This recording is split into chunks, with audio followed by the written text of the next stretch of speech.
কাল তৃতীয় শেষ টি-20 ওয়েস্ট ইন্ডিজের বিপক্ষে হোয়াইট ওয়াশ এড়ানোর চ্যালেঞ্জ বাংলাদেশের। মিডল অর্ডার নিয়ে দুশ্চিন্তা। বিপিএল খেলতে পারবেন ফিক্সিংয়ে সন্দেহভাজন ক্রিকেটাররা, বাড়ছে না ভেন্যু, ড্রাফটের পরিবর্তে নিলামের পক্ষে আগ্রহীরা। কাবরেরাকে ছাড়াই শুরু ফুটবল দলের ক্যাম্প। বসুন্ধরা ফুটবলারদের নিয়ে এবার জটিলতা দেখছেন না ম্যানেজমেন্ট।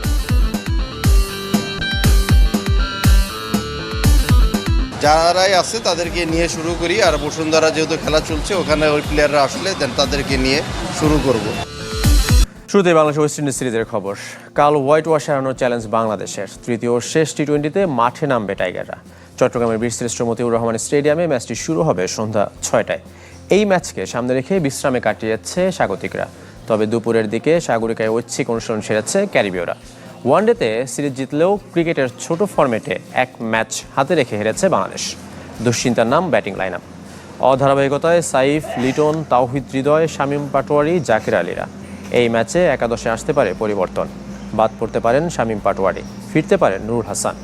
চলতি বছর মেতে সবশেষ পাকিস্তানের কাছে হোয়াইট ওয়াশ হয়েছিল বাংলাদেশ।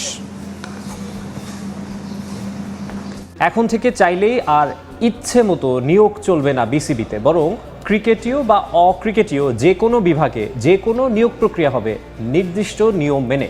পাশাপাশি বেতন বৃদ্ধি বা পদোন্নতিতেও বিবেচনা করা হবে পারফরমেন্স। সময় সংবাদে দেয়া সাক্ষাৎকারে এইসব কথা জানিয়েছেন বিসিবি সভাপতি। তার মতে এর মাধ্যমে নতুন দিনের পথ চলা শুরু হলো বিসিবির।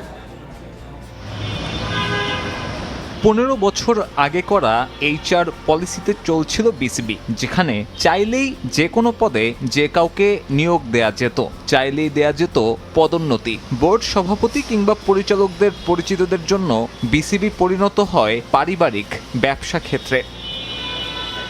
অবশেষে পেশাদার প্রতিষ্ঠানের রূপ পেতে যাচ্ছে ক্রিকেট বোর্ড। দেশের শীর্ষস্থানীয় এক পরামর্শক প্রতিষ্ঠানের মাধ্যমে একটা সাংগঠনিক কাঠামো তৈরি করেছে বিসিবি, যেটা মেনে নিয়োগ হবে, সেটা হোক ক্রিকেটীয় কিংবা অন্য কোনো পদ। আমরা যখন ট্রিপল সেঞ্চুরি লঞ্চ করেছিলাম, তার 4 নম্বর প্রোগ্রামটা ছিল যে বাংলাদেশ ক্রিকেট বোর্ডকে আমরা একটা ইন্টারন্যাশনাল বা ওয়ার্ল্ড ক্লাস অর্গানাইজেশনে রূপান্তরিত করব।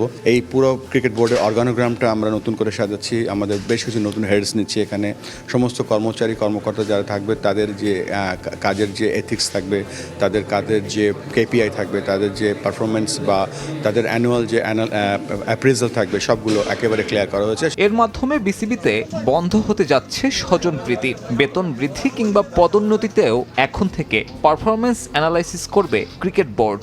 এ নিয়মের অধীনে একজন মাঠ কর্মী থেকে শুরু করে থাকবেন একজন কোচ কিংবা বেতনভুক্ত কোনো বিসিবি কর্তা। চাকরি শুধু না, সমস্ত বিধিমালা এমন প্রত্যেকটা ফলো করা হবে within the constitute, not within the যে আমরা ক্রাইটেরিয়া তৈরি করেছি সেটার মধ্যে থেকে। বাংলাদেশ ক্রিকেটের জন্য একটা নতুন দিন, এবং আমি বলবো যে যেটা আজকে এত বছর ধরে ক্রিকেট খেলছি কিন্তু আমাদের কোনো একেবারে HR একটা টেস্ট, ওয়ানডে কিংবা টি-20 ফরম্যাট যাই হোক, বাংলাদেশি ব্যাটারদের ফর্মহীনতা ধারাবাহিক।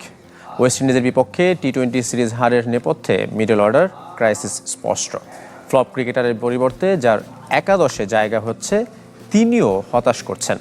টি-20 বিশ্বকাপের আগে তাই টিম ম্যানেজমেন্টের দুশ্চিন্তার খোরাক tiger middle order. Shamim Patwari, Nurul Hasan ও জাকির আলী, এই 3 ক্রিকেটারের মধ্যে 2জন থাকবেন একাদশে। দ্বিতীয় টি-20তে শামীমের পরিবর্তে খেলবেন জাকের। অনেকেই অনুমান করেছেন এমনটা, কিন্তু না। আফগানিস্তানের বিপক্ষে টি-20 সিরিজ জেতানো নুরুল হাসানকে রাখা হলো বেঞ্চে। ফলাফল শূন্য চট্টগ্রামে ওয়েস্ট ইন্ডিজের কাছে হোয়াইট ওয়াশের সংখ্যা। প্রশ্নের মুখে বাংলাদেশ টিম ম্যানেজমেন্টের সিদ্ধান্তগুলো। সবশেষ 7 ইনিংসে 3 ডাক, 2 ম্যাচে করতে পারেননি 1 রানের বেশি। ব্যাক টু ব্যাক ম্যাচে বোল্ড হওয়া শামীমের পারফরমেন্স দেখলে স্পষ্ট কোথায় ঠেকেছে আত্মবিশ্বাস। জাকির আলীকে কেন নেওয়া হলো সেই প্রশ্ন অবান্তর নয়। তার 18 বলে 17 রান বাংলাদেশের সিরিজ হারের অন্যতম কারণ। জাকিরের এই ছোট্ট ইনিংসে ডটের সংখ্যা 9টি। সে 7 ম্যাচে 3 বার আউট হয়েছেন 2 অঙ্কের নিচে, করতে পারেননি 32 রানের বেশি। শেষ 7 ইনিংসে 5টিতে অপরাজিত নুরুল হাসান। ব্যাটিং অ্যাপ্রোচ নিয়ে প্রশ্ন থাকলেও অন্তত স্ট্রাইক রেট ঠিক রাখার চেষ্টা থাকে সোহানের। তবে ওয়ানডের পারফরমেন্সের জেরে টি-20তে অনিয়মিত এই ক্রিকেটার। অধারাবাহিক তাওহিদ হৃদয়। অবাক করা ব্যাপার হলো তার বিকল্প খুঁজে পায় না টিম ম্যানেজমেন্ট। তাই বিশ্বকাপের আগে টিম বাংলাদেশের দুশ্চিন্তার নাম মিডল অর্ডার। আয়ারল্যান্ড সিরিজে নতুন কেউ নাকি জাকের শামীমদের উপর ভরসা রাখবে নির্বাচক প্যানেল। ভারতের বিপক্ষে এশিয়ান কাপ বাছাইয়ের ম্যাচ সামনে রেখে আজ থেকে ক্যাম্প শুরু করবে জাতীয় দল। হামজা চৌধুরী দলের সঙ্গে যুক্ত হবেন 9 November. 13 November Bangladesh FIFA friendly match খেলবে নেপালের বিপক্ষে। এদিকে নেপালের পাশাপাশি কেনিয়া এবং মোজাম্বিকের সঙ্গেও কথা বলছে বাফুফে। এক ঢিলে দুই পাখি মারতে চেয়েছিল আফগানিস্তান। কিংস এরিনাকে মিয়ানমার ম্যাচের হোম ভেন্যু করে তারা চেয়েছিল 13 নভেম্বর বাংলাদেশের সঙ্গে ফ্রেন্ডলি ম্যাচ খেলে সর্বোচ্চ প্রস্তুতি নিতে। তবে আফগানিস্তানকে সেই সুবিধা না দিয়ে বাংলাদেশে ম্যাচ খেলতে আপত্তি জানায় মিয়ানমার, যার ফলে ফ্রেন্ডলি ম্যাচের প্রতিপক্ষ শূন্য হয় লাল সবুজ। তবে ভারতের বিপক্ষে এশিয়ান কাপের বাছাই ম্যাচ খেলার আগে প্রস্তুতিতে কোনো ঘাটতি রাখতে চায় না বাফুফে। প্রতিপক্ষ হিসেবে এরই মধ্যে মৌখিকভাবে সম্মতি দিয়েছে নেপাল। তারপরও শক্তিশালী প্রতিপক্ষের খোঁজে ফেডারেশন। আলোচনা চলছে আফ্রিকার দেশ মোজাম্বিক আর কেনিয়ার সঙ্গে।